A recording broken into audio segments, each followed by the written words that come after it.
where the other goblins were gathering. However, when they appeared, the reaction of the goblins was unexpected. They panicked when they saw the spider monsters following Prince Heel. Prince Heel tried to explain that Prince Heel had just conquered the spider monsters and they were now his friends. However, the goblins remained frightened and uncomfortable with the presence of spider monsters. Meanwhile, the slimes tried to imitate Sheel's actions, which were still on top of Tarun's head. Despite Prince Heel's explanation, the goblins still felt afraid of the spiders. They apologized for their reaction and made it clear that they were uncomfortable with the spider monsters. Baris, one of the goblins, explained that the cave spiders that Baris encountered were usually much smaller in size on land.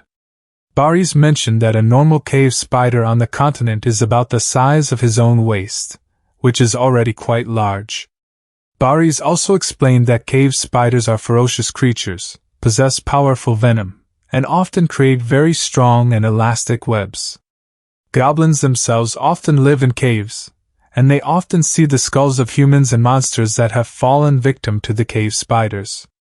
Baris revealed that the soil produced by cave spiders was something special. Among the goblins, they warned to be careful if they found soil in the depths of the cave, as this soil was actually the product of the cave spiders. When explaining this, Baris chose his words carefully. Prince Heel stated that the entire floor of the cave was covered by the soil, although it had no odor and looked like ordinary soil. Baris then explained that the soil actually had very favorable properties for agriculture. According to Baris, the soil produced by the cave spiders was said to be superior to surface soil for growing crops. Prince Heel, despite having no knowledge in the art of iron forging, together with Baris and Ervin managed to create a new shovel. This was a collaborative effort with Baris giving the instructions and Ervin doing the work. Although not as good as human tools, the shovel they made was still considered remarkable considering the conditions and limited resources on the island. Goblins live in tribes and their weapons are usually used for hunting. Some tribes even still use stone weapons. Only the more prosperous tribes were able to make iron. Rihanna offered to make something more for the prince. Rihanna offered to make a bed for the prince, as the prince had often used Sheila's bedding before. The prince thanked her for the offer, and Rihanna showed her willingness to make a new bed gladly. This shows Rihanna's initiative to help and make life more comfortable for them in the cave. After the prince planted the apple seeds given by Rihanna in a small orchard created in a corner of the island, they saw the seedlings grow rapidly within 10 seconds. This phenomenon occurred due to the influence of the sunstone they had obtained earlier. Rihanna seemed impressed by the rapid growth of the seedlings, indicating that the sunstone had a remarkable effect on plant growth. Most likely, this would help them create a more diverse and abundant food source on the island that was made up of only rocks and limited natural resources. The bright green leaves and red apples became a stunning sight for everyone around. Even the goblins who were there were surprised and impressed by the speed at which the tree grew. It was a true testament to how the sunstones they had obtained earlier were able to speed up the growth of the plants tremendously, giving amazing results in a very short time. They had used up all the sunstones in the cave, and there was no other known source to obtain more. With 678 sunstones remaining, the prince was able to plant up to 60 additional apple trees. The success in growing the apple trees brought them great joy. The apple trees were a refreshing change from the black and gray of the island. Rihanna was very excited when she saw the results of the apple trees. Rihanna immediately planned to take some apples to bake. The presence of the apple tree gave them new hope, especially in the face of limited food supplies that were running out. The prince gave the responsibility of managing the remaining sunstones to Rihanna, given the importance of the resource for agriculture. Although Rihanna was hesitant due to the high value of the sunstones, the prince was convinced that this should be handled by the person in charge of the cuisine. Baris, who had little knowledge of farming, offered to help Rihanna manage their garden together. Despite Rihanna's hesitation, Rihanna agreed after Baris offered to help. The prince put his trust in her and hoped that Rihanna would not be too stressed by this new task. Although they only had fruit seeds, the prince realized that they needed to get other seeds from outside as soon as possible. Nonetheless, they had to do their best with their current resources. The prince returned to the cave to do some more mining. Inside the cave, Taran and the spider children were hard at work assisting in the mining. Meanwhile, Sheil and the other slaves assisted in transporting the materials to the prince. While mining, the prince found a white stone that was different from the usual, called the Dragon Sphere Stone. This stone has an extraordinary ability, which is to revive people who have died. The Dragon Sphere Stone's ability was incredible and a surprising discovery for the prince. It gave them a second layer of protection in case someone lost their life. Although rare, the stone's ability gave them a great sense of security. The prince wanted to keep digging for more Dragon Sphere stones, but was unable to find any. It was likely that the stone was extremely rare, but its potential to revive indefinitely gave him peace of mind. The prince decided to leave the Dragon Sphere stone near the entrance so that it could be used in an emergency. The prince realized that if he died, there would probably be no one to retrieve or use the stone if it was still in his inventory. As the prince was thinking about this, he heard Ervin shouting from afar, calling out, "Prince!" The prince immediately moved towards the entrance with Sheil's help so as not to get too tired. Arriving at the entrance, the prince saw that Ervin looked pale as he looked hurried. Ervin informed him that the ship with their comrades had arrived and asked the prince to come there. The prince placed the Dragon Sphere stone near the entrance, and immediately headed to the rocky shore, ready to welcome their ship. The prince saw Rihanna and Baris waving towards a sailing ship off the coast. The ship carried what was probably the flag of their tribe. A black flag with an image of an axe on it. They had also noticed the presence of the prince and the others. Rihanna tearfully said that she thought they were all dead, and this was a great relief to her.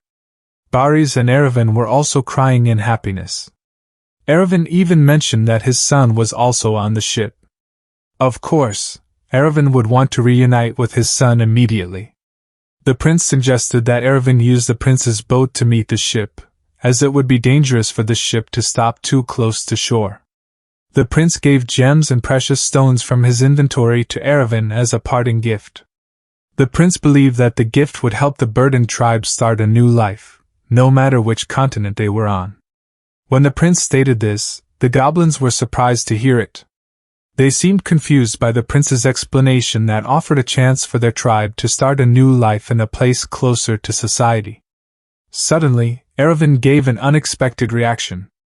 Ervin said that they had already offered themselves to the prince as servants. If the prince was going to leave, it was only to ensure that they also swore allegiance to the prince. Rihanna, Baris, and Ervin insisted that they had already decided to serve the prince. They even affirmed their loyalty to the prince. However, the prince, though grateful for their offer, felt that with the bounty, they could buy land and weapons to start a new and better life. The prince wanted them to leave this remote place. However, the goblins refused. They expressed their desire to stay with the prince. They even offered for the prince to come with them. The prince initially thought that was what he wanted in the beginning, which was to escape from this island by ship.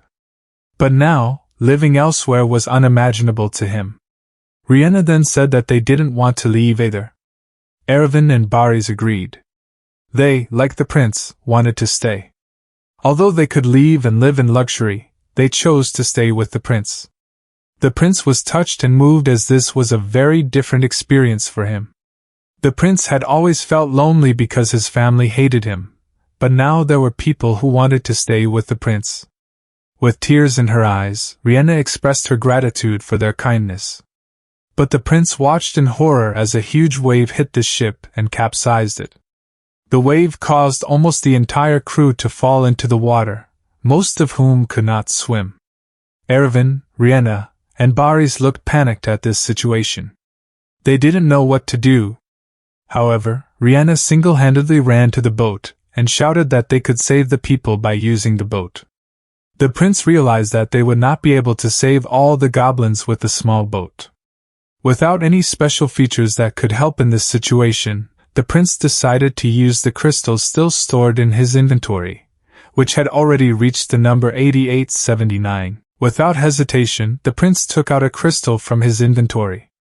Then, with his right hand raised towards the ship, the prince activated the crystal. The goblins in the water and around the ship turned to him in shock.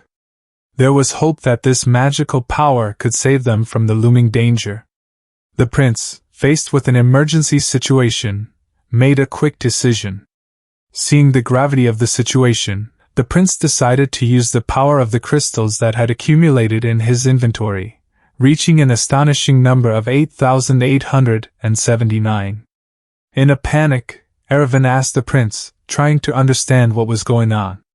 However, the prince quickly explained that he would use magic to help those trapped in the water. Despite his hesitation, the prince knew that the only magic he could use was freeze, which was formed from the power of crystals. Without much choice, the prince focused his magic energy. The prince displayed his extraordinary magical abilities.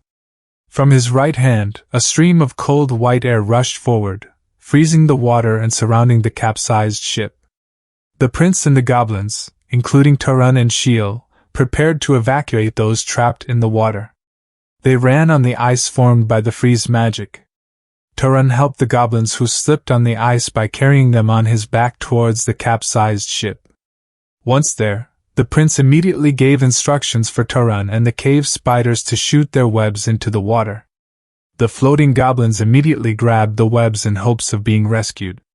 As the emergency situation subsided, the prince and the goblins managed to rescue all those trapped in the water. They returned to the shore after saving everyone. The prince, who had healing powers, quickly treated the injured and sick people using healing magic. Meanwhile, Rihanna gathered the healthy goblins and started cooking fish for them. While healing the injured goblins, the prince noticed that Erevan was talking to each goblin. Perhaps one of the little goblins that Erevan was talking to was a member of his family, as they embraced with emotion. Prince saw the touching moment when Erevan, filled with tears, met his surviving family members. When all the wounded goblins had been treated, Baris approached the prince. The prince gave orders to Taran and the other cave spiders to use their webs to pull the capsized ship to shore. This would help to evaluate the damage and see if any items could be salvaged. After the capsized ship incident, Baris was checking the supplies on board and finding out what other damage had been done. Baris expressed his gratitude to the prince as all the goblins were saved and none drowned. All 203 goblins survived thanks to the prince's healing magic. One of the very sick goblins had even fully recovered thanks to the prince's healing magic. The prince explained that the healing magic he used, Recover and Cure, was able to restore strength and cure poison and disease. Its effectiveness depended on the magic energy possessed. Since the prince had used more than 10,000 crystals, he possessed a large amount of magic energy that allowed him to perform extraordinary acts such as freezing the sea. Baris admitted that the supplies on the ship were minimal as they had always been poor. The ship was even made with their last savings. Nonetheless, the prince saw the positive side, that such a large ship could be considered an abundant source of wooden materials. The prince continued his conversation with Baris. The prince suspected that the naked old man might have sneaked inside the wooden crates on the goblin ship as an intruder. Although the prince tried to speak to the man, once the man heard his voice, the old man simply turned around and went to the kitchen. The man quickly finished all the fish that Rihanna and the others had cooked. However, the prince realized that if the man was going to stay there, the old man would have to wear clothes. The next day, after rescuing more than 200 goblins, the island's population grew. This made him realize that they could not all sleep near the cave door, so it was important to prepare a new place for them to live. After rescuing the goblins, it was the prince's job to prepare living quarters for them by using his hoe to create cube-shaped rooms and making simple tables and beds out of stone blocks. Although his work was related to mining, it was basically the same as his daily work. On the other hand, the goblins focused on making cloth, clothes, and fishing nets with the help of the cave spiders. They were also dismantling the ship. The prince intended to repair it, But as Baris said, they didn't have many tools, so the process didn't go smoothly. Therefore, they decided to make tools first, such as axes and hoes. The next situation in the story shows the developments on the island. Rihanna approaches the prince carrying a wooden bowl. Rihanna offered the prince a glass of fragrant purple liquid, which turned out to be grape juice she had made from the plants she had grown in her garden. The prince, while enjoying the taste of the grape juice, was struck with the realization that they would have a future on the island. This was mainly because the prince now had more friends and enough resources to survive for a longer period of time. Rihanna also intends to stay there next year. This prompts the prince to think about how he can make the island more livable. In this section, a tense atmosphere arises due to the new goblin who is angry at the old man who suddenly appears in front of him. The old man had spent time walking around in the cave, and since his arrival, the old man was seen eating only fish and wearing no clothes. The new goblin was annoyed that the old man kept staring at him without doing anything but watching him work. His presence is disturbing as the goblin is bothered by the old man's inactionless stare that continues to surround him. The tension escalated when the goblin, in his rage, approached the old man and gave him a hammer while asking him to help him make tools such as pickaxes and axes at the blacksmith's shop created by Baris. However, the old man instead moved to the forge furnace and began to move the stones around, ignoring the goblin's confusion and annoyance. Suddenly the old man showed his extraordinary skill in the smithy. With speed invisible to the eye, the work produced by the old man possessed great artistic beauty. But the previously angry goblins were dissatisfied with the firmness and thickness of the pickaxe head made by the old man. They doubted the strength of such a thin pickaxe. However, after being challenged, the old man managed to surprise everyone with his work. When the pickaxe was put to the test, it was found to be able to break rocks more effectively and efficiently than the ordinary pickaxes used before. When they returned to the blacksmith's place, they found that the old man had managed to quickly make a large pile of pickaxes and axes. With a satisfied smile, the old man remained standing naked before them, raising many questions about who the old man really was and how the old man possessed such extraordinary forging skills. The old man was able to use the various mining materials provided by the main character to create various extraordinary items. Even though the old man is constantly naked, the old man still works hard and shows his skill in making sharp tools that are very useful. Although they initially tried to make a skirt for him to keep him from being naked, the old man was still known as Mappa. After a series of in-depth investigations, Prince Heel finally came to the conclusion that Mappa, based on the available evidence, seemed to have undergone a process of reanimation. This evidence was based on the discovery of the Dragon Sphere Stone, whose size, time of discovery, and underground location matched the place where Prince Heel had previously placed the stone.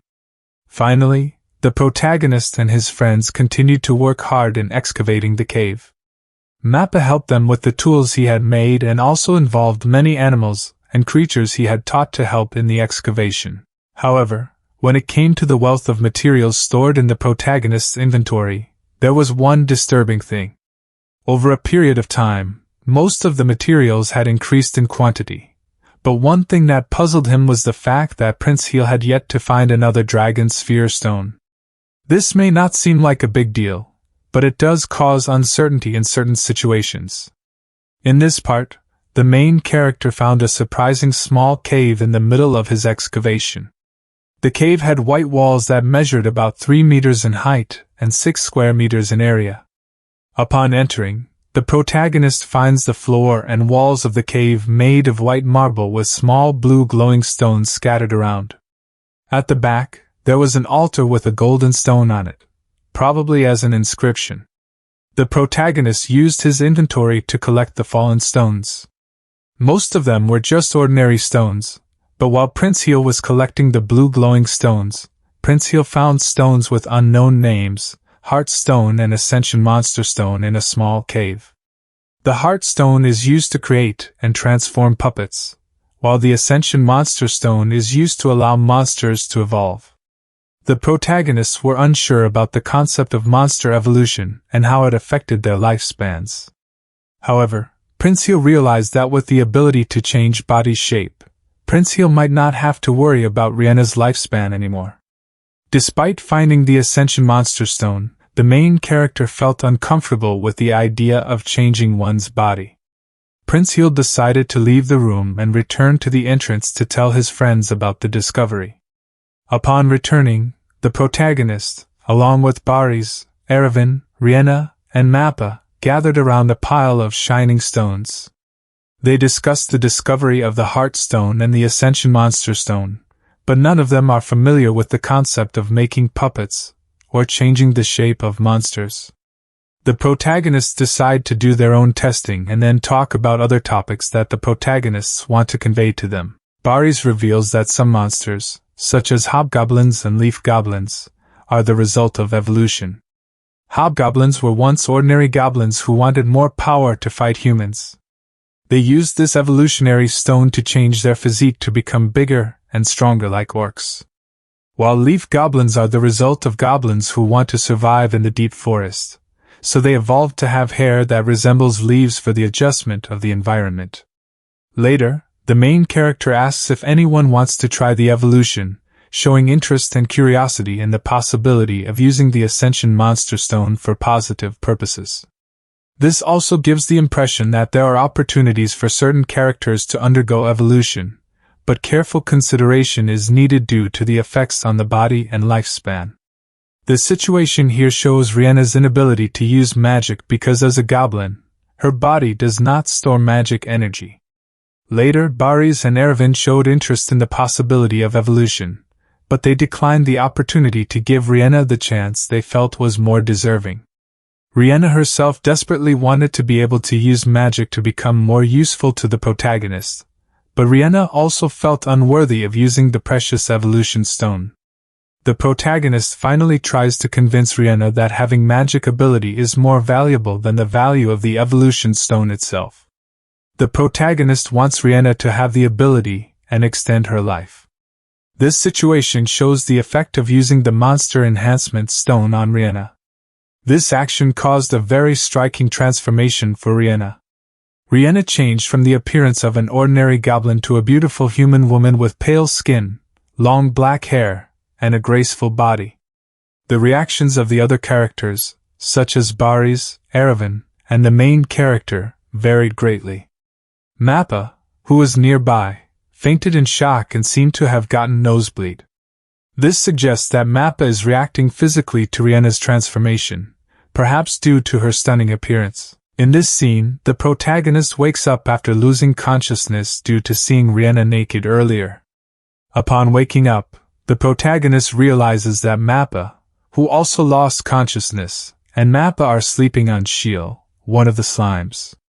The protagonist quickly wakes up. As the protagonist wakes up, the protagonist realizes that it is morning and the sky is beginning to appear in pale colors. The protagonist saw Rihanna, who was already dressed in an outfit made of spider webs. Rihanna was fetching water from the reservoir using a bucket. When Rihanna saw the main character, she put down her bucket and headed towards the main character. The conversation between the main character and Rihanna shows Rihanna's concern for the main character after the main character lost consciousness. Rihanna asked if the main character was okay after suddenly falling asleep. This shows the attention and care that remains despite Rihanna's physical change into a human.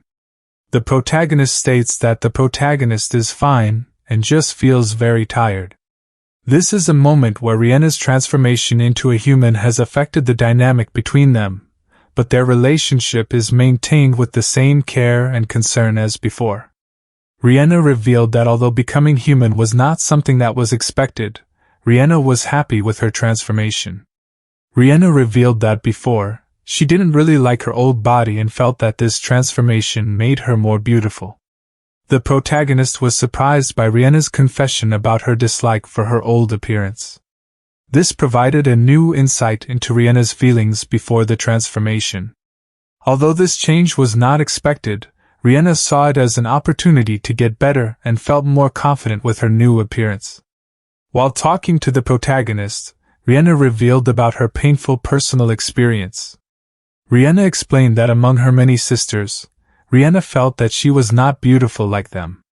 In addition, Rihanna also had a curse from birth that made her often intimidated and bullied by others. Rihanna felt that she was the only one left of the Burton royal family after the tragic events, but she saw her transformation now as a chance to start over.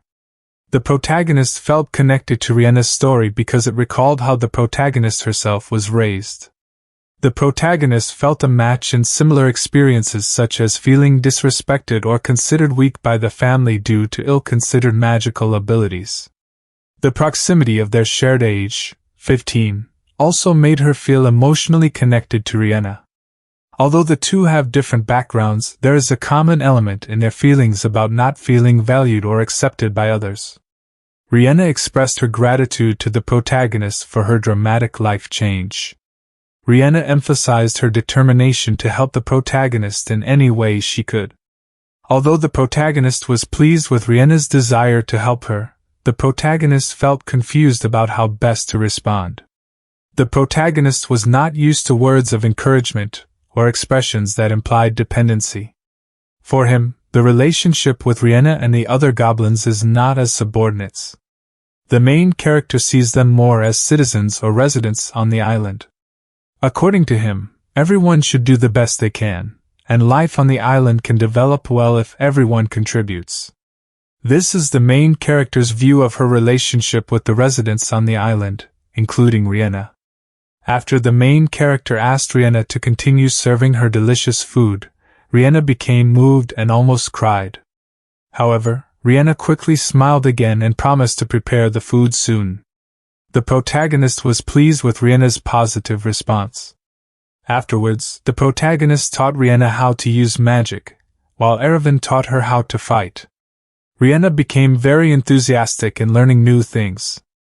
However, Rihanna's changes were not only limited to her physical appearance that turned into a human, and her ability to use magic.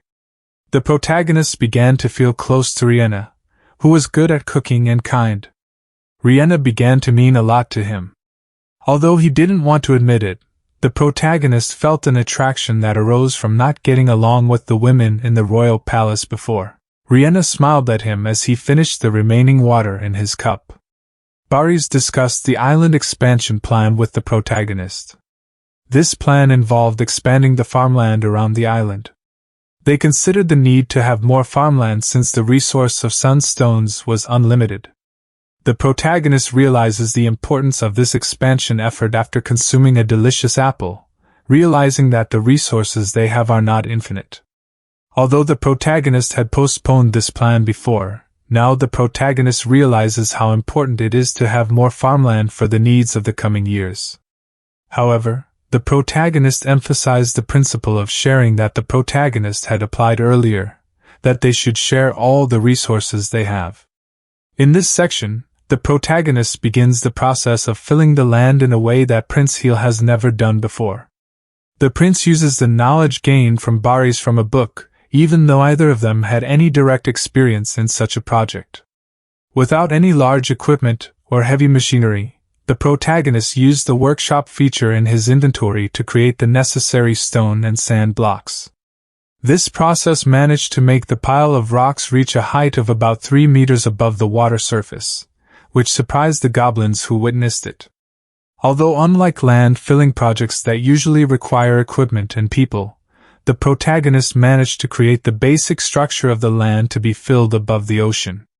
The prince used his inventor to create a stone framework that would be filled with sand, stones, and cave spider materials. With ever-increasing power thanks to the crystals, the prince was effectively able to control the water by using his flow ability to expel all the water from the rock framework, emptying an area of water of about 10,000 square meters in the middle of the ocean. After removing the water, Prince Heel proceeded to pour sand, rocks, and cave spider material into the drained area. However, Prince Heel realized that the amount of cave spider material was not enough to cover all the prepared area. To solve this, Prince Heel used the remaining stone blocks to create a small play area for the goblin children. After completing the land-filling project and letting the goblin children play, the main character began to feel more and more responsible for life on the island. While communicating with Rihanna, Mappa suddenly mysteriously disappears from sight and turns out to be being transported by a giant bird from above.